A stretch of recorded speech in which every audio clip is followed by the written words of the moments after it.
là derrière, là. Les vestes elles sont là, et le long de la maison de quartier. Alors on va y passer à ce canal. Alors en résumé, on va parler là.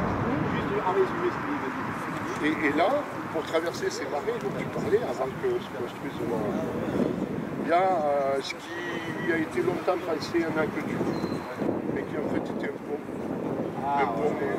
Pour les chariots. Il a passé romain parce qu'on a trouvé des pièces romaines dedans, mais au Moyen-Âge, c'était aussi la coutume de mettre des vieilles pièces dans les fondations des bâtiments. Donc on a utilisé des pièces de l'époque romaine tardive, mais peut-être au début du Moyen-Âge. Et ce pont qui était là le long, on voit encore la rue là. Ça commence chez les parents Hervé, à droite, et puis elle se continue à travers les maisons. Quand il pleut, on voit que les façades sont à des endroits, on voit encore la trace des arches. Et je pense que chez les gens, on peut encore trouver les arches. C'est juste que chez Paillet, où il y a l'arche.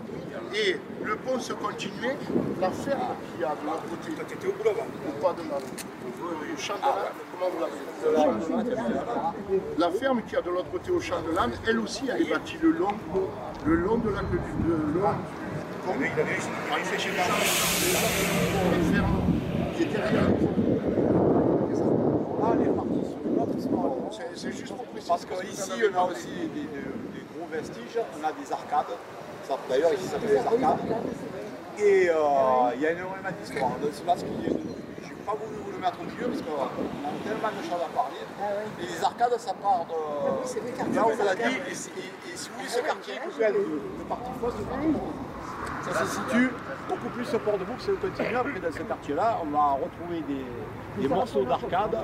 Et c'était une grosse construction, mais ça date de beaucoup plus longtemps et il y a énormément de choses à dire.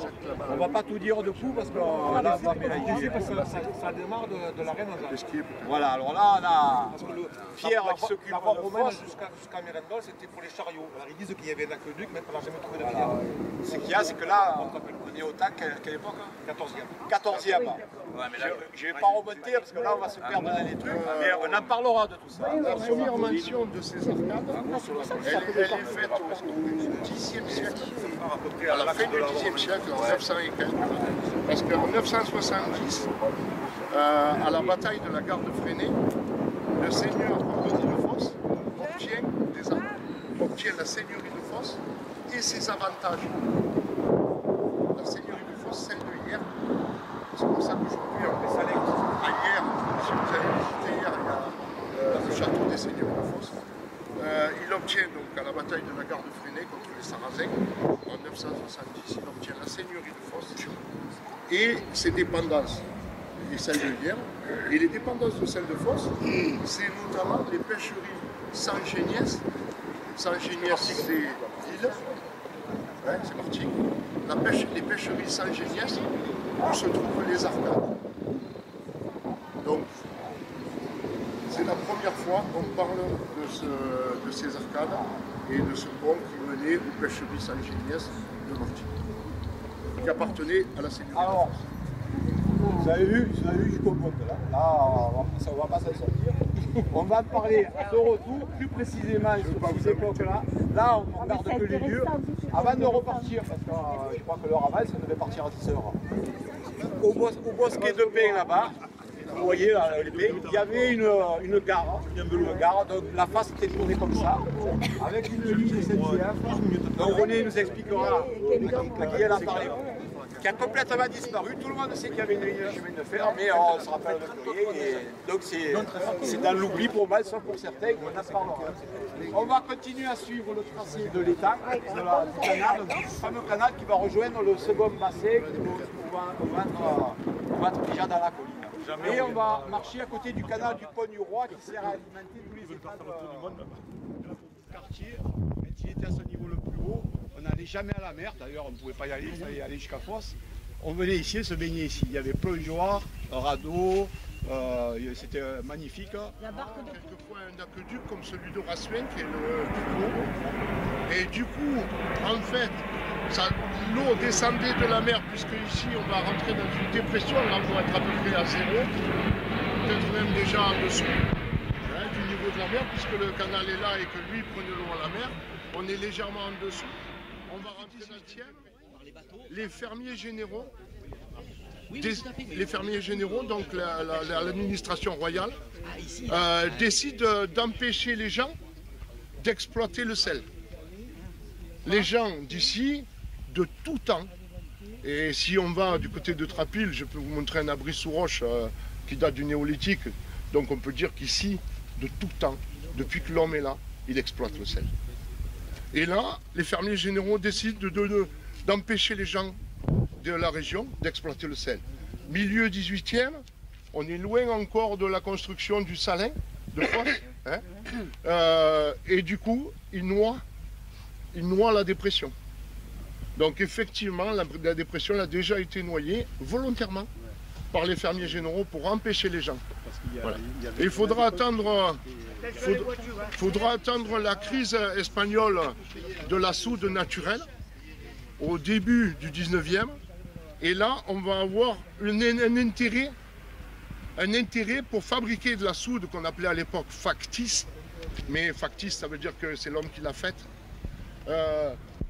Pour début 19e et pour réaménager. C'était des marquis qui régnaient. Hein, oui, c'est à l'époque 1750. C'était vraiment des régions à pognon. Hein. Il y avait des conflits. Ça a toujours été, même à l'Antiquité. Hein. Même à l'Antiquité, ça a toujours été. Le sel, c'était conserver les aliments, c'était tout ça, quoi. Ça a toujours été. Le sel. Ça a toujours été, oui. C'est une monnaie, le sel. Ah oui. Puisque le mot salaire vient de sel. Ah, ben ça, je le connais pas. Donc, c'était une monnaie à l'époque. Donc là, le gros canal, comme vous disiez, là, donc, il serait arrêté là. Et là, on a une butte de voie. Donc, on vous parlera du canal une fois que ça sera au passé. Dans le plan d'aménagement du canal. Et il est prévu avec des chemins de halage. C'est-à-dire autour, un plan, et d'ailleurs vous regardez tout autour, c'est bien plat, il y a une sorte de chaussée. Quelqu'un me disait il y a 2 minutes, je ne sais pas si c'est toi, il y avait un chemin là, c'est sûr. Alors là, il a été retransformé. Apparemment, à mon avis, c'est plutôt pour endiguer, je ne sais pas. Le calcaire que vous avez là et celui qui affleure là-bas, c'est pas le même que celui de la... Voilà. Donc celui-là, c'est un calcaire qui vient de la chaîne de la Nerte. La chaîne de la Nerte. Un calcaire qui est beaucoup plus ancien que le nôtre ici, qui date de 20 millions d'années à peu près, le nôtre. L'autre, ça doit être 200, quelque chose comme ça. Un calcaire beaucoup plus dur, beaucoup plus blanc, celui qui fait du bruit quand on le casse. Ici, nous, à Fos, on avait de ce calcaire qu'un seul endroit, qui, à l'époque antique, était au milieu du golfe, puisque le golfe, lui, s'étendait jusqu'environ vers la Fossette, le golfe de Fos, quand les Grecs sont arrivés. Quand Saint-Blaise existait. Yassou. Yassou. Yassou. Yassas. Yassas. Je parle grec. Milate Lenica. Donc, quand les Grecs sont arrivés, le rivage était beaucoup plus loin. Et il n'y avait que cette pointe qui sortait, on l'appelait la roque d'Odor. Et cette pointe, c'est une résurgence. C'est un sommet de la chaîne de la Nerte. Donc, il y a eu des carrières. Le seul calcaire qu'on utilisait, c'est celui-là. À mon avis, ça, c'est SNCF. Parce qu'ils utilisent, quand ils ont fait la double ligne, ils l'ont prolongée jusqu'à Marseille. Ouais. Elle s'arrêtait à Port-de-Bouc, la petite ligne dont vous parlez tout à l'heure, qui était faite pour le transport de la soude, hein, des usines de soude. Et par contre, l'autre, ils l'ont prolongé jusqu'à Marseille, puis ils l'ont doublé. Donc celle-là, effectivement, elle est passée par-dessus, ils ont utilisé le calcaire de la Nerte, etc. Donc on revient à nos moutons, on revient à 1834, la mise en eau du canal. 1810, planifié par Napoléon, sur le cadastre. Je te montrerai en arrivant, je l'ai amené exprès. Planifié par Napoléon, 1834, mise en service.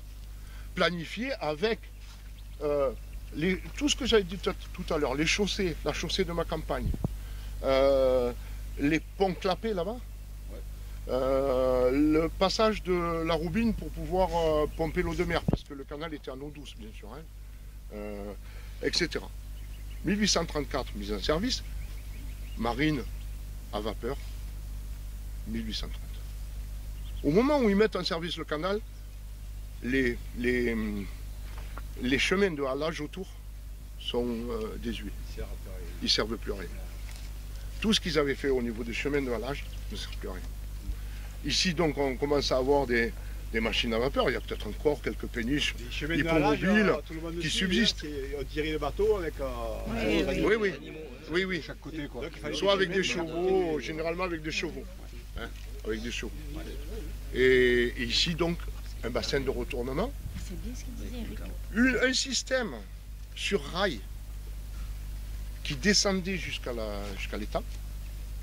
De là, des barges qui arrivaient à travers l'étang. Alors, qui venaient d'en face là-bas, ouais.